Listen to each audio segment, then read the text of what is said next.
I don't have my headphones on. Put your headphones on. Welcome to Somehow I Marriage. My name is Noelle. And my name is David. And today we're going to do part 2 of intimacy in marriage / food analogies. And David, I think that you should know that my parents did listen to our podcast, even when we specifically asked them not to. Did we, though? Say you were not allowed to listen to this episode? Okay, I didn't say you weren't allowed. I said, trigger warning, my parents should not listen to this episode or something like that. So, okay, well, or maybe they wouldn't want to. Then, yeah, maybe you could have been a little bit more explicit. I would have said... Explicit? Which is what we're not going for. No, we're not going to be explicit. Which is why we use analogies and code words, because we cannot handle taboo things. Is it taboo to talk about this? I think it's not taboo. I just think people have very strong opinions either way. That's because they're artists. Artists have strong opinions, and the moment art goes into society, that's when we cancel each other out. Oh, that escalated quickly. Is that deep? Do you like that? No. So anyways. You don't? Okay. I just thought that we could talk about it. Well. No, fine. Whatever. I was supposed to intro us today. You said that. Yeah, but you were didn't like, have your headphones on. You weren't said, ready. Why don't you intro us today? And then like everything else, like you asked me to do something, and then your stinking choleric attitude gets in the way, and then you just like before I even do it, you jump in and you start doing it. Before like it's like why do you even ask me to do something? Should we have all just sat here and waited for you to put on your headphones and then done the introduction, or was it helpful to you? I'm not controlling, I'm helpful. By that standard, Hitler was helpful. Oh, David. Okay. You're gonna get us canceled. Oh my gosh. They used the word Hitler. What's their podcast about? The algorithm is flagging us. Okay. No, I just don't understand why you ask me to do stuff, and then before I do it, you jump in. Just let me fail. Just let me fail. Like if you have But I don't want to go down too, though. That's the thing. Fail on your own time. I'm sorry. For better or worse, in sickness or in health, success or failure. Wow. You are not living up to the marital vows. That is not. Whereas I can't even remember your name when we're saying our vows. Yeah, that's a different episode. I thought we went over that I said the wrong name during our wedding vows. But I feel like this whole argument about letting you do the thing that I asked you to do without jumping in and fixing it, that's a different episode. Find a wife who's helpful. That'll be the next few episodes. I would entitle it Find a Wife Who Asks You to Do Something and Then Laughs When You Fail. I think that's a Chevelle song or something like that. It's very dark. Yeah, a lot of black eyeliner. Okay, so today we're going to be talking about the thing that we cannot talk about. It's like the Voldemort of marriage topics. It that shall not be named.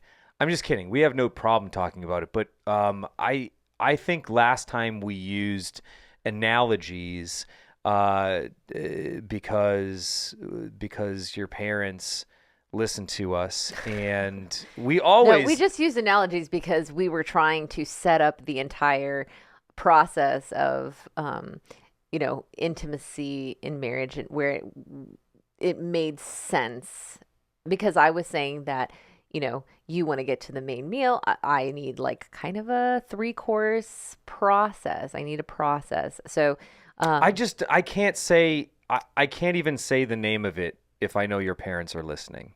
Yeah. Okay. Then I just can't. Don't say it. Don't say it.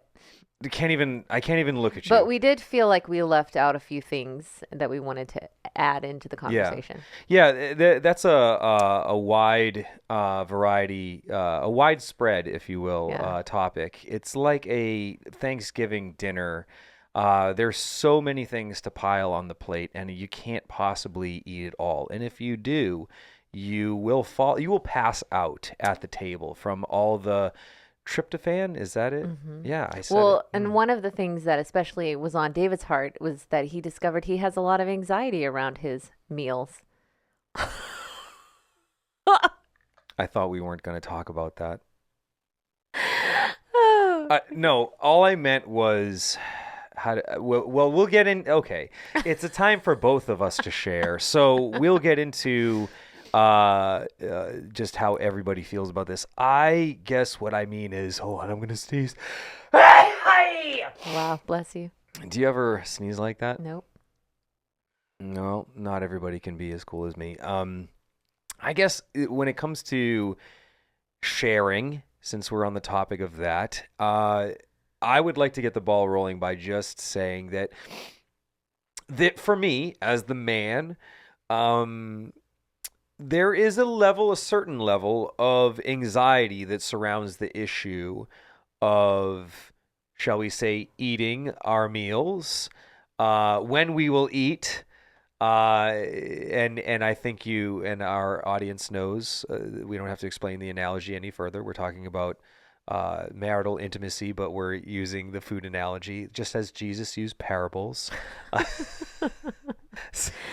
so, so like, I guess let's get into it. It seems it has become clear that you are only hungry at certain times, and it seems like it's sometimes of a small opportunity to eat because you have irregular cycles of eating. That I don't know if it's this time of your life or something like that. So I How many have some kids health that you've issues had? right now. I have Yeah. some health issues right now. And so tracking, because we use my cycle to determine what are those windows, because we are currently trying to avoid pregnancy based on just my health issues, some health issues that I'm having. So we have discerned, and we've been praying about it, and we're avoiding pregnancy right now. And so there are certain times where my cycles are a little bit more difficult to read than they have been in the past. Yeah, And so I'm it's getting used to weird. that. It's terribly weird, and that's part of the anxiety because you're all over the place. Like one minute you're hungry, and then or you're saying, "Yeah, we'll eat tonight. Later tonight we will eat," or you're Okay, like, "Yeah, a when I couple more say days. I'm almost done with my fast." And then a couple more days. And so like, me, I'm always hungry. I could eat all the time, anytime. I have an obesity problem and I go to therapy every Monday. No, I'm just kidding. It's different for the man, and so like there's anxiety. Like, what happens? Oh my gosh! Like, if we miss this opportunity because your body decides that you're going to continually fast, and then it's not like, okay, well, she doesn't want to eat, so I guess I'll just eat by myself because that would be a sin. So what's worse is Okay. like I've prepared this entire meal based on your schedule, and I'm hungry and I have been waiting, and then you're like, yeah, actually, I not tonight, I can't, and then it's like, not only I can't eat, but I have to join the same fast now that you have been on. Who does that? Nobody does that when it comes to food. And nobody Wow. like Okay. because you can't eat, I'm also going to be miserable. That must be really hard for you. It's like it's Christmas time and then all of a sudden it's Good Friday. Well, okay. First of all, let me back up. When I say, okay, we'll eat tonight, often, okay, there's some different factors going on. One is maybe I haven't, or I'm assuming that we're good to go. Two, I maybe have more energy and enthusiasm in the earlier part of the day than I do in the evening. I don't like. Well, then we should eat in the I morning. don't- Breakfast. Second breakfast. I don't. Wow. Okay. You kind of got Hobbit toes. Well, but this is also like. Wait, yes, did you hear what I said? Hobbit toes. I heard you. Just because I didn't laugh doesn't mean I didn't hear you. Okay. That's my thing right now to make sure that you laugh at my jokes. We're gonna put that on a sticker. Just because I didn't laugh doesn't mean I didn't hear you. I just don't want to. If I have to be the only one that laughs at my jokes, well, I don't have a problem with that. It's just more enjoyable when somebody else is there. It's like eating. Okay. Well, from wow. Somebody else. Okay. Oh no. Somebody else. Oh, All right. it actually matters. David got this box You while I matter. was out of town, and it's something that he ordered for his office. And on the outside of the box, they wrote "Made with love for David." And I come home and I see this box, and I'm like, "What the heck is your problem? Who sent you this?" And I also laid it on the bed next to me because we have 2 beds in our room. Because you make me That's sleep not in a true. set of Oh bed. my god. No. I'm about to. I'm about to order an extra bed. You have space issues. That's true. I don't like to snuggle while I'm sleeping. I can't sleep. If anybody's touching me, I can't sleep. That's why I can't sleep with all the babies or. I can't snuggle with you when we sleep either. Like, Yeah, some people can do it in the movies. Yeah, it's like I don't know. No, don't touch me. It's Let like me sleep. the arm, one of my arm goes to sleep or something like that, and it's like, okay, we've been doing this long enough. I'm gonna roll over. Right, Like, right. it's Okay. not- I'm tired of you. Yeah. I mean, like shoves me to the side, and it hurts my feelings. And my back. But anyways. Okay. Well, what about that time you hit me with bricks? Okay. Okay. Noelle is That's not true. stabbing me right now with a chainsaw. Stop it. Okay. We'll talk about the pillow. At some point, we need to talk about the pillow that if you always take, anytime I accidentally have your pillow, you would like have to take it back. My mother-in-law got me that pillow. That's really angers me. Anyway, okay, backing up, Okay, back yeah. on track. So with that anxiety, I will tell you that I also experience anxiety around this issue because I do feel like as a woman, the gatekeeper, and I don't like that pressure sometimes. I don't You're like the to gatekeeper? be as far as Who- like whoa, yes whoa, or whoa, no. where- Stop. Listen though, you're not listening. Where did that come from? Listen, and then I will explain it. The when I have to say yes or no, yes we can, no we can't, based on how my body is reacting, based on even just like what happened that day, like are we dead tired? I know you're never tired, but if I'm not feeling well or if I am tired, I do not want to eat. Whereas you are like throwing up and you're like, I'm hungry. And I'm like, I could have COVID. do not want to eat with somebody who's vomiting. And so it's just a Well, when different you thing. put it that But way, I guess. There is Yeah. a level of like I'm not so worried about if I get pregnant. But I am very disciplined about okay, this looks like a fertile window, so we have to fast during this time. And I don't have the same just feeling of suffering with that fast. It's more like, okay, we can't now, but we will.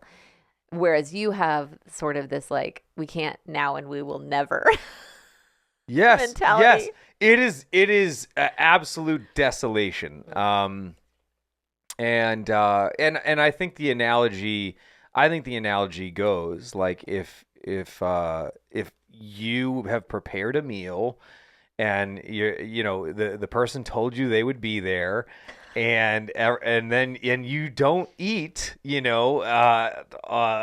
all day or all week. All day. Wow. Jesus fasted for 40 days in the desert, David. Well, he was celibate.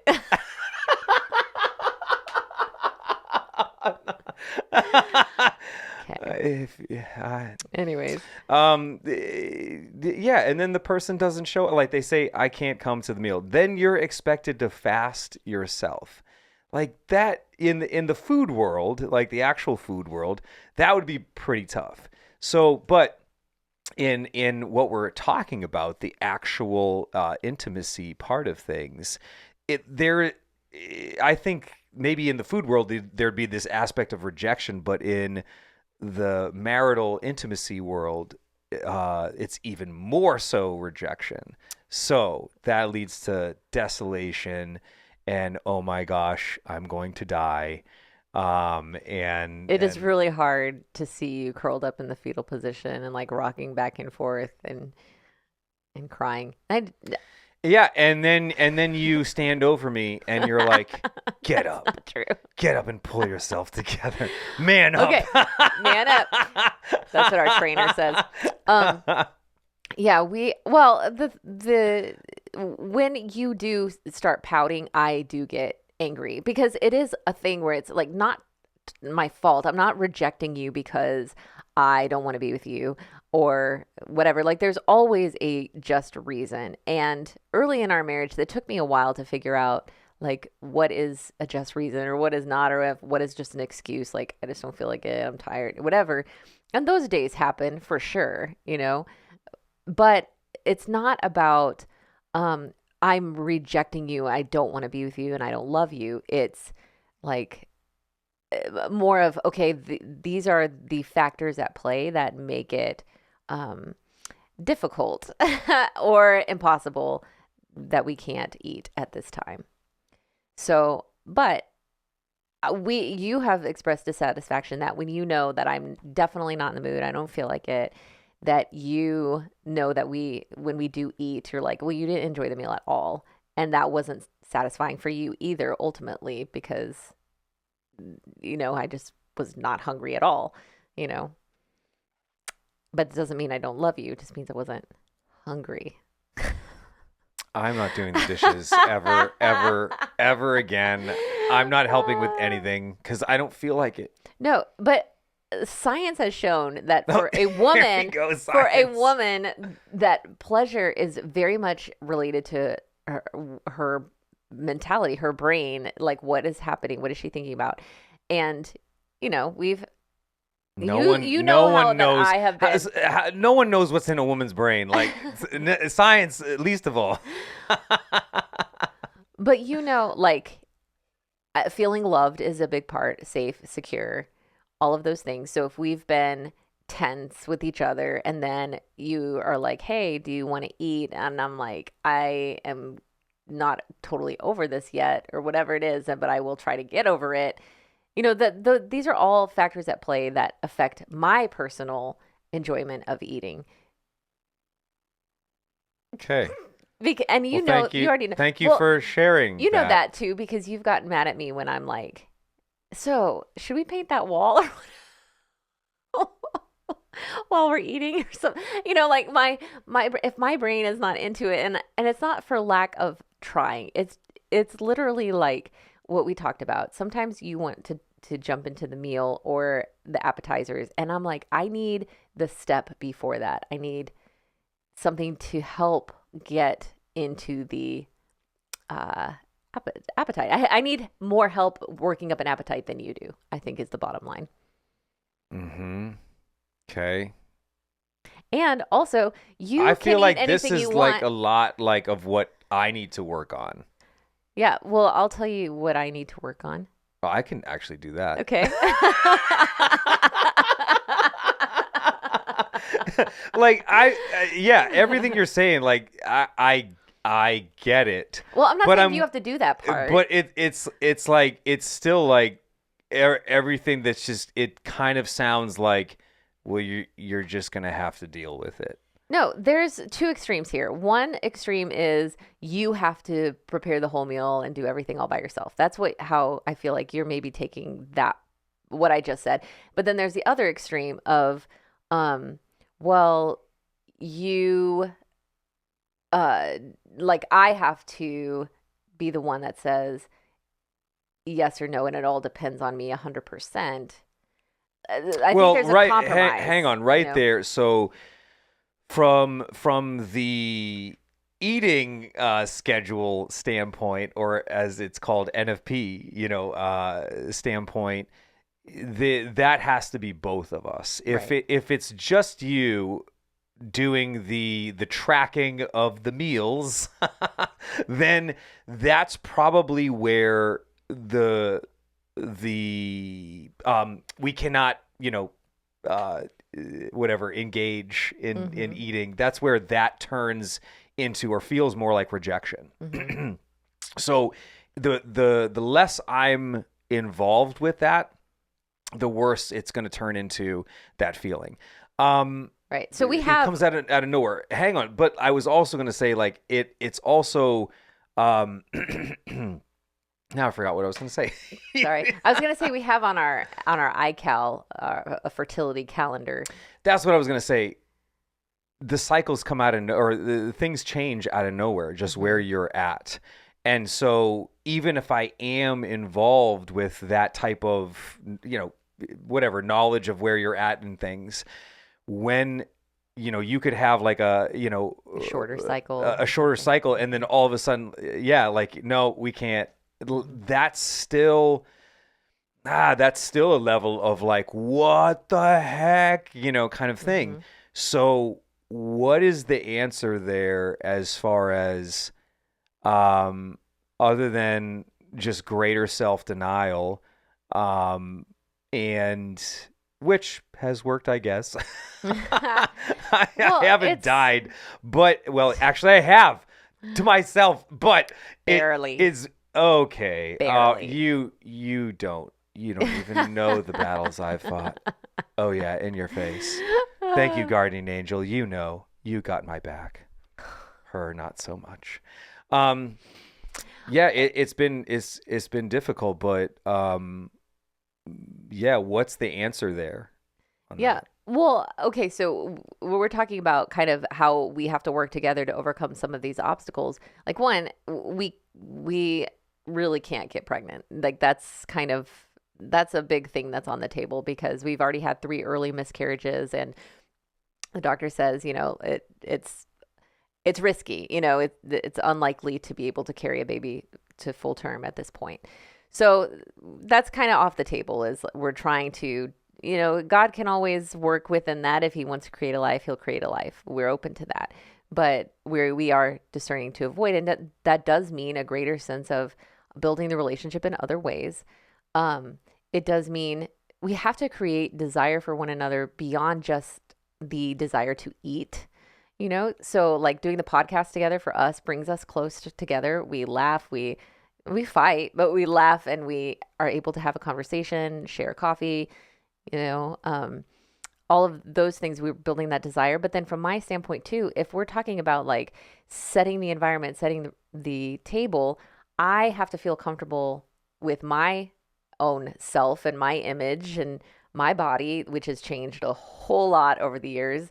And so there are different things that you wear to the meal that may get you more excited about the food that you're going to eat. And I don't care. Like I don't care what you wear. Like just come. No, I'm talking about for my own the feast, the of heaven and earth. Idiot.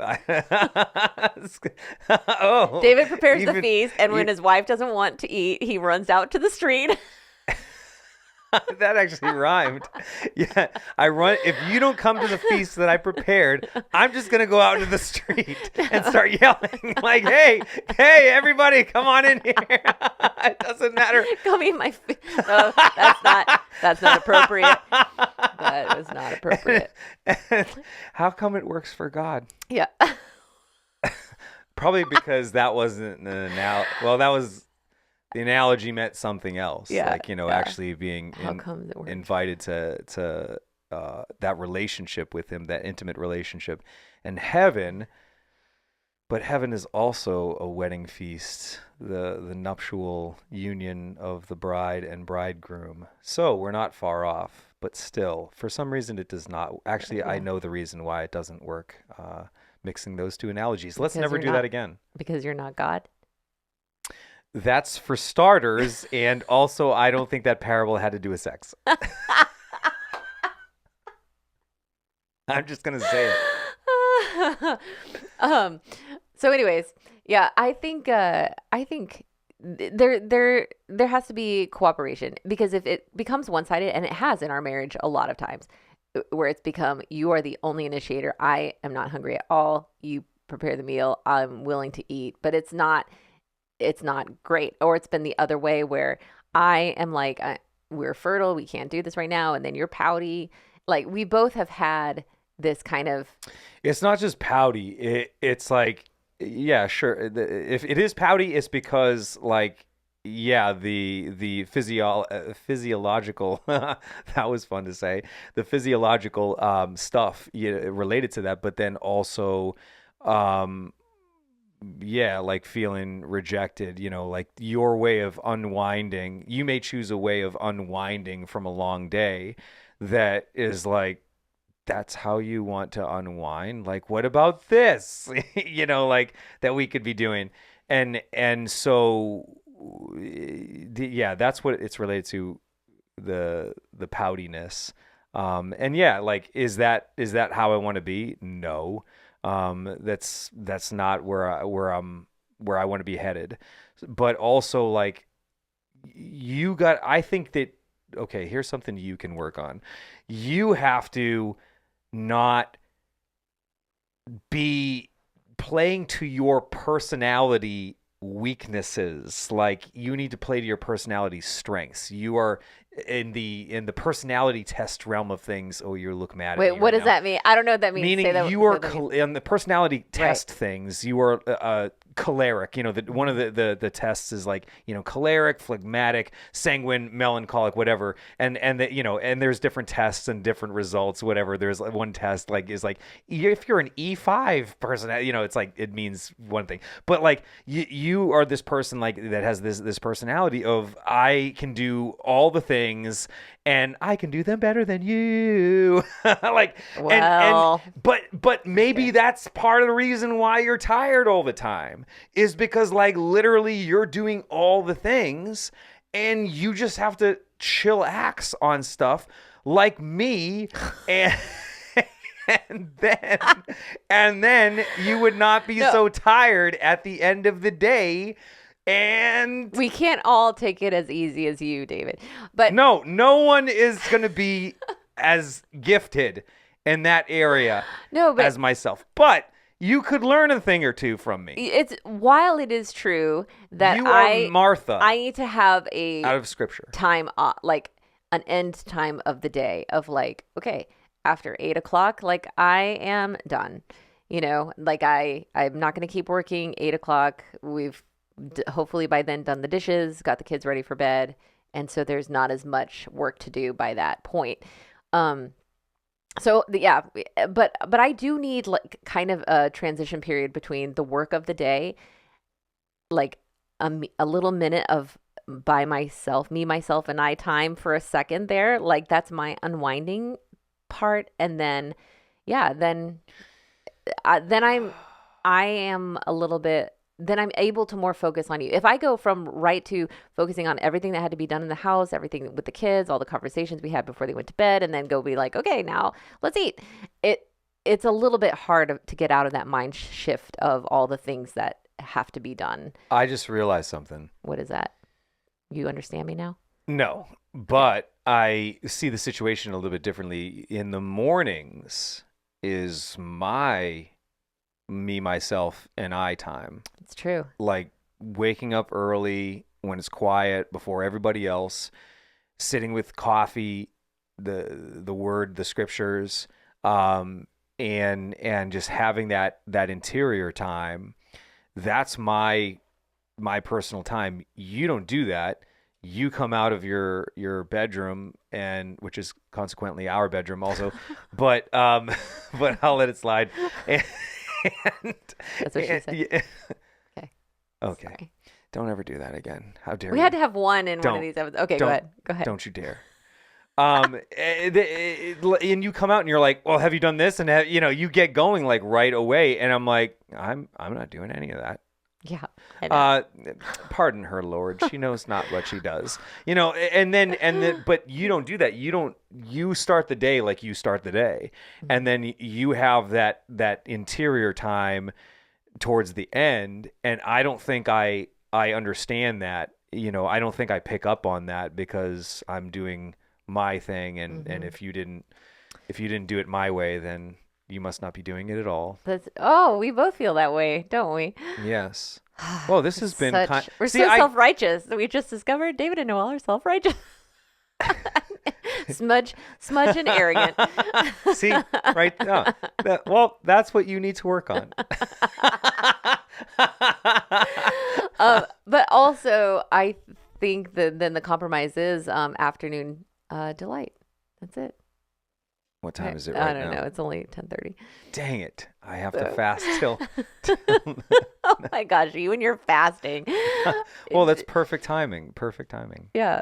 So just, I guess if anybody asked us, what was our advice if they're struggling with their intimacy in marriage, I think just to know there's always going to be a struggle with intimacy in marriage. Always. There just is. This is but the one thing that I think is super important is that we do come together to eat as often as reasonably possible, based on the fact that it is a sacrament. It is part of our marriage vocation, our sacrament of coming together to becoming one. And the more that we stay separate, then the more likely we are to lose some of that connection and intimacy. Now, if there's medical reasons that you couldn't engage in eating, I think that that's a different story, and that's a different cross to bear, and one that we can't really speak to per se because we don't have experience in that. But there's different things. There's different things that you can do to help eat.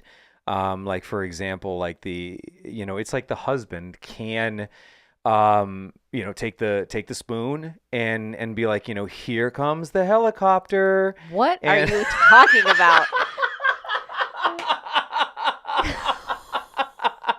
And when she starts making the face, like, and she's like, nope, I'm not going That to. That is a crime. You just, here comes the ching. What are you doing? On that note. Oh my gosh. What is.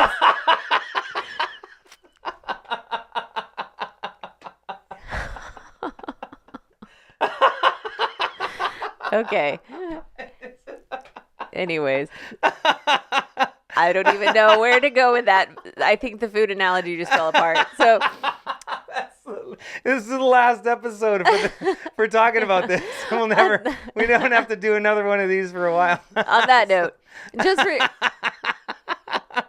realize that you're not alone. We're just as dysfunctional as anybody else. And have a great rest of your day.